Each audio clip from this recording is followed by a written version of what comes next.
Minsan ba naitanong mo sa sarili mo, bakit ako nandito? Bakit ito ang ginagawa ko ngayon bilang magulang, kaibigan, empleyado, leader, o kahit isang simpleng mamamayan?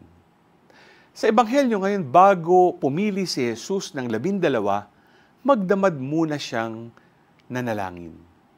Ibig sabihin, ang bawat tawag ay bunga ng taimtim na panalangin at malalim na pagninilay. Tulad ni na Simon at Jude, may misyon ka rin, kahit pamukhang maliit o simple lang sa paningin mo. Pero sa mata ng Diyos, mahalaga yan. Ngayong araw, subukan mong dasalin. Lord, paano mo po ako tinatawag ngayon? At kapag naramdaman mong tugon, gawin mo, kahit maliit, kahit tahimik. Ang mahalaga, tumugon ka. G ka ba?